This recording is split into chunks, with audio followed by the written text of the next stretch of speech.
Well, everyone, it's time for us to go and take a look at the iPhone 16 Plus and compare it against the iPhone 15 Plus and see how both these phones compare in 2025. Now, the number one thing to remember here is that between both these phones, the iPhone 16 Plus is one of those types of devices that is kind of the latest and greatest. It is the newest phone that's available from Apple, and there's a high chance this one might actually be one of the last Plus series of phones Apple's going to be making. So this is in and of itself going to be a very interesting thing that they're going to end up doing here, if that ends up being the case. So that is one of those things to keep in mind there as well. With the 15 Plus, this is a little bit of an older device. It's also a little bit cheaper as well. So if you are looking for a device that's going to be cheaper, that's going to be able to save some money here and there, the 15 Plus is also going to be one of those options for you as well. So you do have a couple of different ways of kind of going about it. So with that being said, let's go and take a look at how both of them compare. Now, if you want to go ahead and pick up either one of these types of devices, links will be down in the description below. You can get them from there for the cheapest prices that I can find,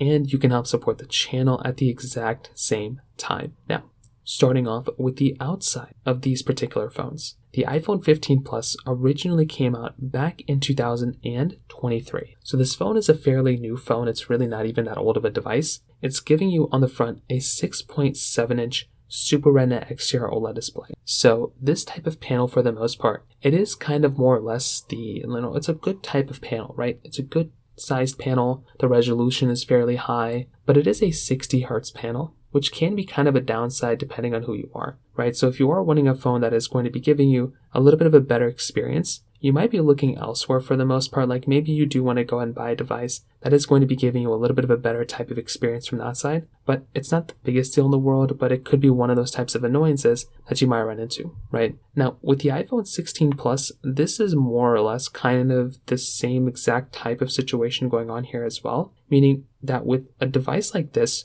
you're not really going to be able to go through and get a phone on either one of these that's going to be able to give you a super crazy high refresh rate panel or anything like that, because the iPhone 16 Plus is also giving you a 6.7-inch Super Retina XDR OLED display. So it more or less is kind of the same type of situation here. So I would, kind of recommend kind of letting you know that it is kind of the same type of experience from that particular side as well. So, albeit it isn't the biggest deal in the world, but that could just be another one of those things to keep in mind here. They're both 60 hertz panels. They both get up to 2000 nits of brightness, which, like I said before, is a nice thing to have, but some devices out there do give us a little bit more type of capability than this one when it kind of comes down to it. So from that side too, that kind of covers it up there as well.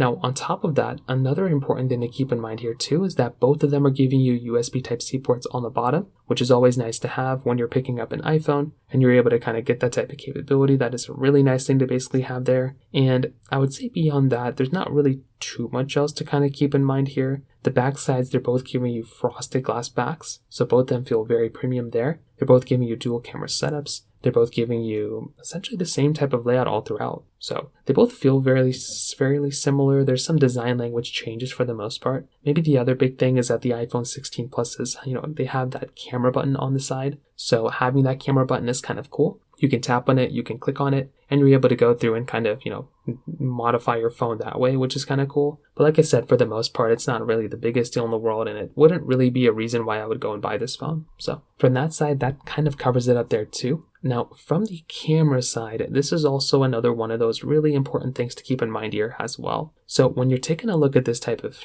device, you have to remember that both of these cameras are very, very similar. Like they are almost the same type of thing. They're both giving you dual camera setups on the backside. So 48 megapixel wide and a 12 megapixel ultra wide camera. And on the front side, they're giving you 12 megapixel wide angle cameras. So this right here is another very important thing to keep in mind here as well. Like these types of cameras are almost the same type of experience. And I do think that in and of itself is another really good thing to keep in mind here too. So they're good. They're both good cameras, but they're kind of not the greatest type of camera either, meaning that both these cameras, they're going to be giving you a good experience and you're going to be able to, use these types of devices and cameras on an everyday, basis. But you might be looking elsewhere if you're wanting to go and kind of get that next level type of layout. And with something like an iPhone, 16 Pro, for example, that one's going to be giving you a much better type of camera. You're also missing out on like a telephoto lens and those types of lenses that we basically get on a lot of other phones nowadays.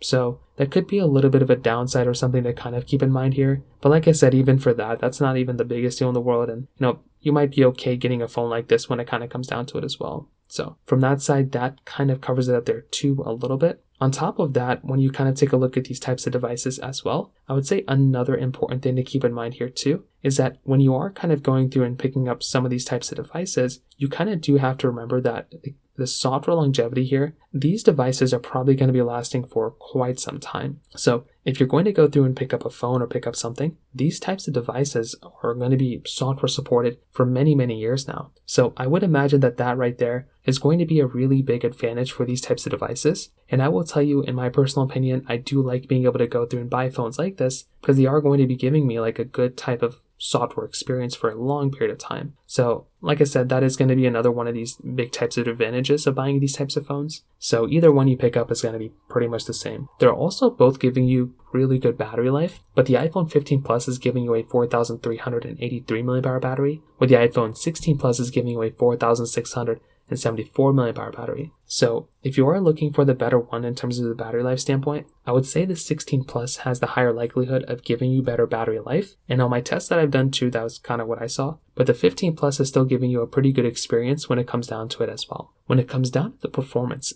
even though these phones are only like a year apart, the 16 Plus has 2 generations newer of a chipset technically than something like the iPhone 15 Plus. So the 15 Plus is basically giving you the Apple A16 Bionic chip with 6 gigs of RAM, where the iPhone 16 Plus is giving you the Apple A18 chipset inside with 8 gigabytes of RAM. So that right there is also going to be a slight difference because the iPhone 16 Plus is going to be able to give you a slightly better type of performing device inside of that type of phone when compared to something like an iPhone 15 Plus. So I would imagine from that side too, if you're going to go through and pick up a device, that right there is going to be another one of those really important things to keep in mind here as well. If you are about to go through and pick up a device, that right there is another really nice thing to keep in mind here too, because that is going to be giving you a slightly better type of experience from that side over this type of device when it comes down to it, right? So I'll probably tell you when it comes down to that type of device and you're looking at it, that is going to be another one of those really, really nice things to keep in mind there inside of this type of phone as well. So in my personal opinion, what I definitely will tell you